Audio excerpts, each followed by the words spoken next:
বস্তাবন্দি চাল ডালে ঠিক ঠিক করছে কালো পোকা, আর সেই চাল দিয়ে রান্না হচ্ছে শিশুদের খাবার। এমনই ছবি দেখা গেল হাওড়ার চামরাইলের দক্ষিণ পাড়া এলাকায় একটি অঙ্গনওয়াড়ি কেন্দ্রে। গোটা ঘটনার তদন্ত শুরু করেছে প্রশাসন। গত কয়েক বছর ধরে ডমজুরের চামরাইল দক্ষিণ পাড়ায় একটি ঘরের মধ্যে শিশুদের অঙ্গনওয়াড়ি কেন্দ্র চলছে। ওই অঙ্গনওয়াড়ি কেন্দ্রে 3 থেকে 6 বছরের শিশুদের পড়াশোনা, খেলাধুলার পাশাপাশি তাদের নিয়মিত খাবার দেওয়া হয়।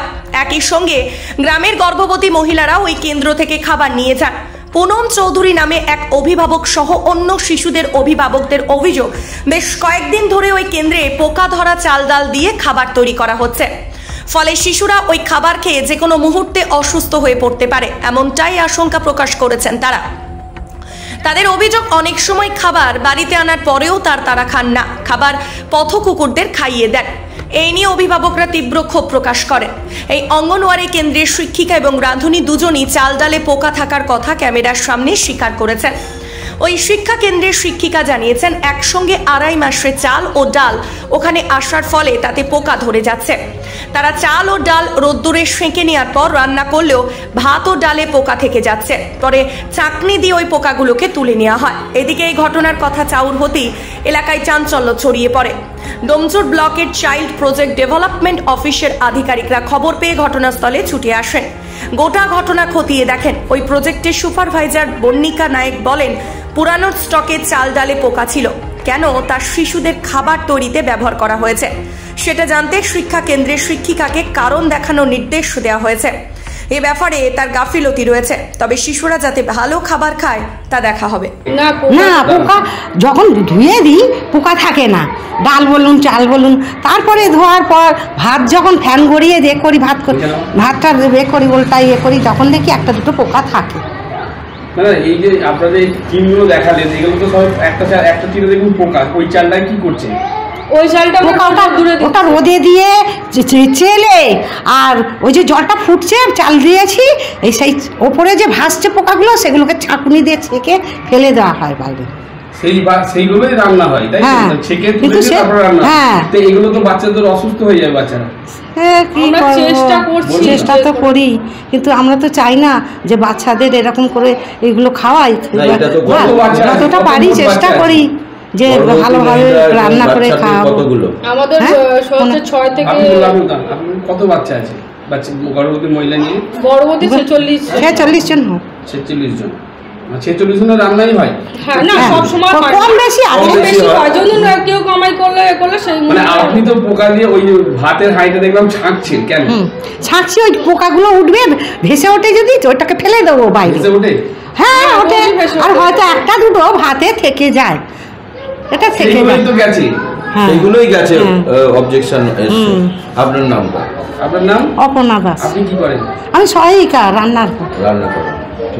কোনো সময় চালে ডালে পোকা ধরতো না, এখন যেটা সিস্টেম হয়েছে 2.5 মাসের চাল একসাথে দিয়ে দেয়।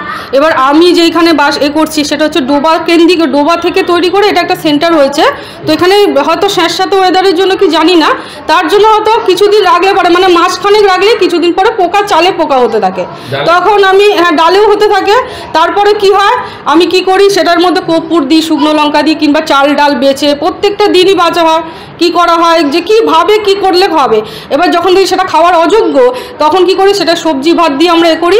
এবং এই যেটা ডালটা আমরা দেখলে সেটা আমরা বেনিফিশিয়ারিতে দিচ্ছি। যদি ওরা কিছু করে আমরা ফেলবো না জিনিসটাকে, ওরা যদি করে বড়া তৈরি করে যদি খেয়ে নেয় তাহলে বাড়িতে করবে না, মানে অপচয় করছি না আমি। আপনি যে ডালটা দিয়ে দিচ্ছেন বলছেন, আপনার হিসাবটা আমরা যখন এটা দেখিয়ে দিই, আমরা সবজি ভাত হিসাবে দেখিয়ে দিচ্ছি যে আমাদের সবজি ভাত যে ডালটা এরকম হয়েছে। কালকে দেখা গেছে আপনার রান্নার এতে পোকা কমপ্লেন করছে, ছবি পাঠিয়েছে। কিন্তু দেখুন, এটা আমি এইটার বিষয় বলতে চাই, হয়তো চালের মধ্যে হয়তো থেকে যেতে পারে, কিন্তু ডালে কোনো পোকা ছিল না। এই খাবার খেলে তো বাচ্চারা অসুস্থ হয়ে পড়বে। আপনি যেটা বলছেন ছাগলেন পোকা চালটা, ওটা তো পোকাটা তো মিশে গেল ভাতের সাথে। হ্যাঁ, আপনি তো নিজে দেখলেন। আমি দেখলাম, ঠিক আছে, আপনারা কিন্তু 100% ঠিক বলছে, কিন্তু আমার এখানে কিছু করার নেই। আমি অনেক চেষ্টা করছি, প্রত্যেকটা দিন রোদ্দুরে দেওয়া হয়। এবং পোকা এমনই একটা জিনিস, সেটা যদি আমি শুনুন, আমার একটা কথাটা শুনুন, সেটা যদি চালের মধ্যে ডালের মধ্যে পোকা ভেতরে যদি থেকে যায় না, সেটা গরমের মধ্যে সেটা বেরিয়ে যায়। এবার বেরিয়ে যাচ্ছে, তখন এবার আমরা যখন দিতে যাচ্ছি আমরা কিন্তু যতটা চেষ্টা করছি তখন নেই, আবার যখন ফুটতে শুরু করছে ডাল বা তখন হয়তো একটা দুটো বেরিয়ে যাচ্ছে।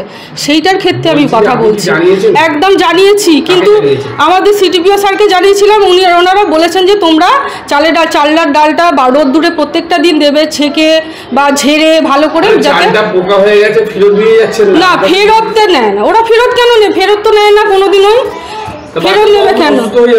এগুলো আমরা এই জন্যই তো করছি যাতে রোজ চাল ডাল। হ্যাঁ, আমাদের খাটনি বেড়ে যাচ্ছে। এটা তো সিস্টেম না, এটা তো সিস্টেম না, পোকা দিয়েই তো আপনি চালটা চাপাচ্ছেন। কিন্তু আমাদের তো উপায় নেই, 2.5 মাসের চাল একসাথে দিয়ে দিচ্ছে, আমরা তো চালটাকে দিতেই হবে, আমাদের অঙ্গনওয়াড়ি স্কুল চলবে কি করে? ওইটাকে আমাদের ঠিক করে করতে হবে। আর যদি একটা কিছু হয়ে যায় তখন বাচ্চাদের একটা দিন আমাদের অঙ্গনওয়াড়ি বন্ধ করলে চলবে না, আমাদের প্রত্যেকটা দিন খাবার দিতে হবে। আবার তার সঙ্গে তো আবার এও আছে আপনাদের গর্ভবতী মহিলা। হ্যাঁ, সবই আছে, সবাইকেই দিতে হয়, খাবারটা তো দিতে হবে। আমাদের খাবার একটা দিন সেন্টার বন্ধ করলে চলবে না, সেখানে আমাকে প্রত্যেকটা দিন কীভাবে চালটাকে চালাতে হবে তার জন্য আমি প্রত্যেকটা দিন নিয়ত খাটি, যে কিভাবে চালটাকে রোদ্দুরে দিই, সেটাকে ঝাড়ি, কর্পূর দিচ্ছি, শুকনো লঙ্কা দিই, যেভাবেই হোক। কিন্তু পোকা এমন একটা জিনিস যে পোকা যদি একবার লেগে যাচ্ছে কিছুতেই আমি ওটাকে করতে পারছি, যতটা পারি চেষ্টা করি। চালটা তো পোকা খেয়ে নিচ্ছে, তারপর সেই চালটা আপনি ভাত করছেন। আপনি বুঝতে পারছেন না, আমি যখন চালটাকে রোদ্দুরে দেওয়ার পর রান্না করছি তখন বেরোয় না, চাল পরিষ্কার। এবার ভেতরে যদি একটা দুটো থেকে যায় আপনি বুঝতেই পারছেন না ব্যাপারটা, ভাত কোটালে বেরিয়ে যাচ্ছে হয়তো। আপনার নাম? আমার নাম শিম্পা গুই। আপনি এখানে কে? শিক্ষিকা? হ্যাঁ, আমি কর্মী দিদি।